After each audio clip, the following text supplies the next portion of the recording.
Hello विद्यार्थी मित्रों, तो आप सभी का स्वागत है हमारे इस YouTube चैनल यूनिक एकेडमी के अंदर। तो विद्यार्थी मित्रों, अब हम पेपर नंबर 2 गाला असाइनमेंट 2024-25 यानी 25 कक्षा 12 विषय नामा का मूल तत्व अर्थात अकाउंट विभाग बी 10 नंबर के प्रश्न के उत्तर फिर से सॉल्व कर रहे हैं आपके सामने। आप अच्छे से हमारा वीडियो देखना।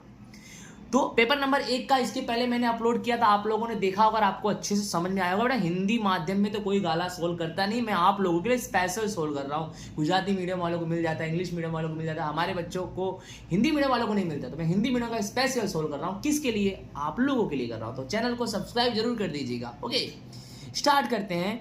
क्वेश्चन नंबर 21 हमारा क्या है बेटा कि अधिक लाभ अर्थात क्या? तो बेटा अधिक लाभ का बहुत ही आसान परिभाषा है। क्या है परिभाषा? देख लो कि औसत लाभ का सामान्य ऑब्लिक अपेक्षित लाभ पर वृद्धि। अर्थात बेटा औसत लाभ का सामान्य ऑब्लिक अपेक्षित लाभ पर वृद्धि का मतलब ये हुआ औसत लाभ ज्यादा होगा, सामान्य ऑब्लिक अपेक्षित लाभ कम होगा। सूत्र भी लिख दिया, देख लो। अधिक लाभ का सूत्र है औसत लाभ माइनस सामान्य ऑब्लिक अपेक्षित लाभ। इसका मतलब क्या हुआ कि औसत लाभ ज्यादा है और सामान्य ऑब्लिक अपेक्षित लाभ कम है। इसी सूत्र पे बन गया परिभाषा कि औसत लाभ का सामान्य ऑब्लिक अपेक्षित लाभ पर वृद्धि, क्योंकि औसत लाभ सामान्य ऑब्लिक अपेक्षित लाभ से ज्यादा है तो वृद्धि तो बताएंगे ना। आई होप आपको समझ में आया होगा। अब हम क्वेश्चन नंबर 22 पढ़ेंगे। 22 में क्या है कि साझेदारी पेढ़ी का पुनर्गठन अर्थात क्या? तो बच्चों, साझेदारी पेढ़ी का पुनर्गठन किसे बोलते हैं? अलग अलग कारणों से साझेदारों के बीच होने वाला परिवर्तन। क्या बेटा? अलग अलग कारणों से साझेदारों के बीच होने वाला परिवर्तन साझेदारी का पुनर्गठन कहलाता है। अब आपके दिमाग में आएगा ऐसे कौन से कारण है सर जी? तो बेटा साझेदारों के प्रवेश से, साझेदारों के निवृत्ति से, साझेदारों के निवृत्ति से, उसके बाद साझेदारों की मृत्यु से, साझेदारों के बीच लाभ हानि के अनुपात में परिवर्तन, ऐसे बहुत सारे कारण हैं जिसकी वजह से साझेदारों के बीच परिवर्तन होता है। एक साझेदार जाएगा तो दूसरा आएगा और यही परिवर्तन साझेदारी का पुनर्गठन कहलाता है। ओके, अच्छे से समझ में आ गया होगा। अब नेक्स्ट हमारा क्वेश्चन नंबर 23 क्या है बेटा कि निवृत्त होने वाले साझेदार के चुकाना बाकी ब्याज पर अगर साझेदारी करार में कोई उल्लेख ना हो तो कितना % ब्याज चुकाना पड़ेगा? तो बेटा एकदम आसान आंसर है, 6% ब्याज चुकाना पड़ेगा। क्वेश्चन क्या है? क्वेश्चन को ध्यान से समझ लो।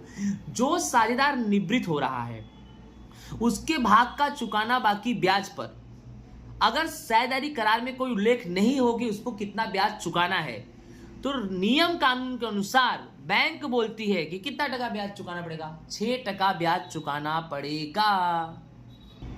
नेक्स्ट बेटा हमारा क्वेश्चन नंबर 24 क्या है? तो क्वेश्चन नंबर 24 हमारा यह है कि पेढ़ी के विसर्जन के समय पहले की डूबत ऋण वापस मिले तो लेखा कहां होगा?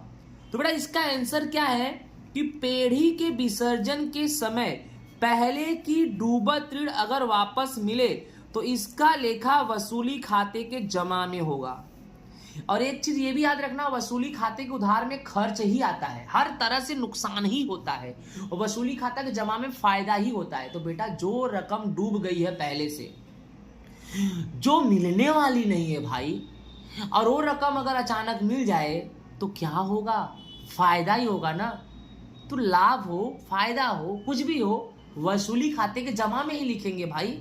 ठीक है। नेक्स्ट क्वेश्चन नंबर हमारा 25 क्या है?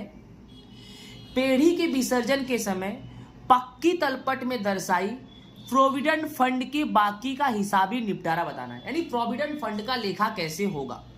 तो सबसे पहले हमारा आंसर क्या है कि प्रोविडेंट फंड यह पेढ़ी का दायित्व है। आपको भी मालूम है, वार्षिक हिसाब सोल्व करे, प्रवेश सोल्व करे, निवृत्ति सोल्व करे, प्रोविडेंट फंड यह पेढ़ी का दायित्व है, इसीलिए इसका खाता बंद करके वसूली खाते ले जाया जाता है।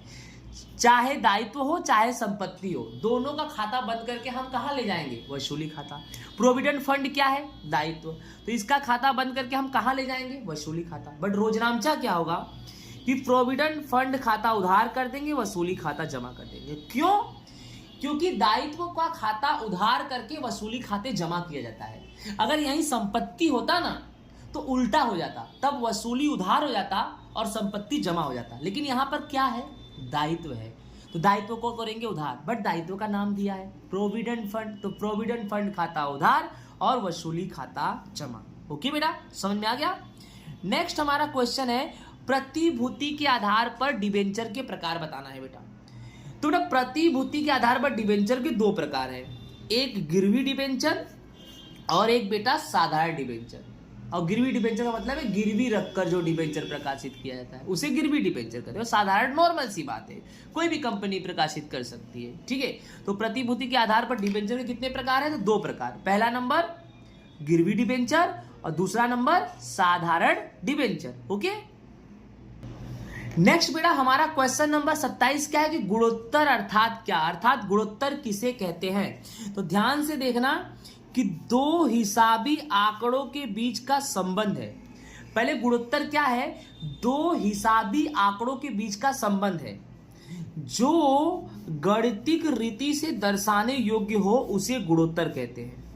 पहले तो गुणोत्तर क्या है कि दो हिसाबी आंकड़ों के बीच का संबंध है, और ऐसा संबंध है, गुणोत्तर एक ऐसा संबंध होना चाहिए जो गणितीय रीति से दर्शाने योग्य है, अर्थात जिसको गणितीय रीति से हम दर्शा सकते हैं, जो उसके उत्तर को गणितीय स्वरूप में दर्शा सकते हैं, उसे गुणोत्तर कहते हैं। तो जो दो आंकड़ों के बीच का संबंध बताता हो, जो गणितीय दृष्टि से दर्शाने योग्य हो, उसे गुणोत्तर कहते हैं।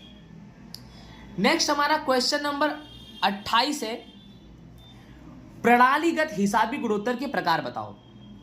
तो बेटा प्रणालीगत हिसाबी गुणोत्तर के प्रकार देखो, पहला नंबर लाभकारकता का गुणोत्तर, दूसरा नंबर परिचालन गुणोत्तर, तीसरा नंबर परिचालन लाभ का गुणोत्तर और बेटा चौथा नंबर शुद्ध लाभ का गुणोत्तर। ठीक है, चलो आगे हम पढ़ते हैं बेटा सामान्य अनामत में वृद्धि का लेखा कहां किया जाता है। ये भी मोस्ट आईएमपी है, सामान्य अनामत में वृद्धि का लेखा कहां किया जाता है? तो जानो इसका आंसर कि सामान्य अनामत में वृद्धि यह ऐसा व्यवहार है जो रोकड़ के आवक प्रवाह का सर्जन नहीं करता।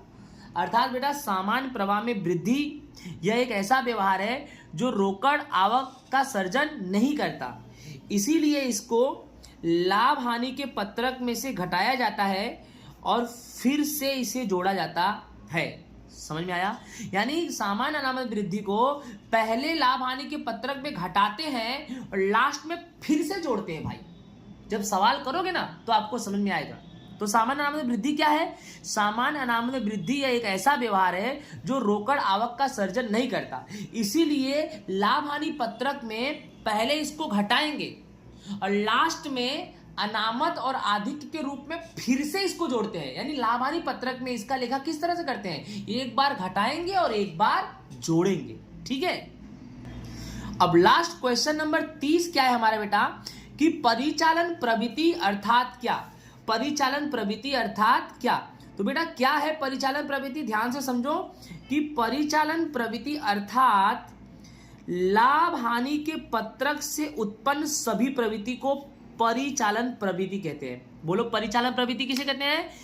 जो प्रवृत्ति लाभ हानि के पत्रक से उत्पन्न हुई हो, अर्थात लाभ हानि खाते के पत्रक से उत्पन्न सभी प्रकार की प्रवृत्तियां परिचालन प्रवृत्तियां कहलाती है। तो बेटा इसी के साथ हमारा गाला असाइनमेंट 2025 विषय नामा का मूल तत्व विभाग बी के 10 प्रश्न पेपर नंबर 2 के भी पूरे होते हैं। आप अच्छे से वीडियो देखना और आपको सब समझ में आएगा। हमारा वीडियो हर एक प्रकार का अकाउंट का हिंदी में आएगा, हर एक सेक्शन का आएगा। तो आई होप मेरे वीडियो को आप देखोगे, समझोगे और हमारे वीडियो को लाइक करोगे, शेयर करोगे और बेटा साथ ही साथ चैनल सब्सक्राइब तो करना भूलना ही मत। और बेल आइकन पे क्लिक कर देना कि जो भी वीडियो में डालो आप जब भी यूट्यूब खोलो ना नोटिफिकेशन मेरा जरूर मिलना चाहिए आपको। ओके, इसी के साथ अलविदा, राधे राधे।